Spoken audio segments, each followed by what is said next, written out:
Okay, I thought this week for Octel I would talk about the difference between Stephen Downes' Mooc and the general connectivist Moocs as opposed to Professor Mazur's flipped classroom, and I thought I'd do a video outside because A, it's lovely weather, and B, I'm fed up of typing.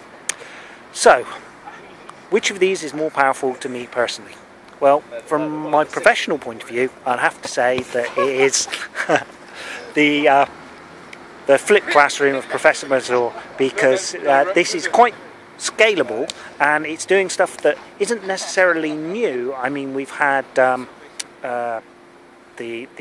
arts, the small group discussion, doing this flipping of classrooms before, but the large scale, and they're doing it for science and the other subjects, is a new way of doing this, and it really has strong and effective pedagogic use. And thus, in what I do and learning technology and trying to change that for a university, I feel there are strong benefits where we can use this to improve the existing education of students that are currently studying within my institution. Moving on to the Moocs.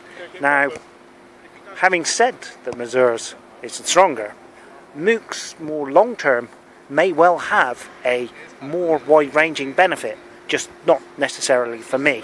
And again, this comes down to scale.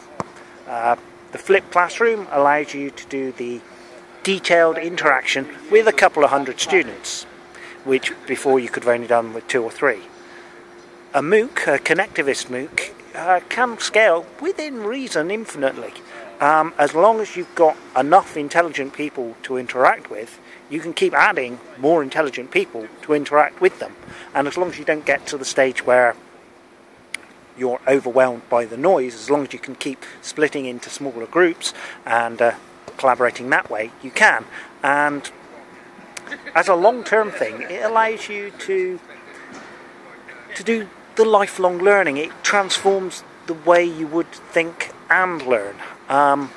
However, to pull this into a university setting, to transform an entire university, to get academic after academic, changing the way that they teach and learn, and building that in to within the institution, I think the time frame for this is probably longer. And therefore I'd have to say, for me, for now, the flipped classroom is more powerful.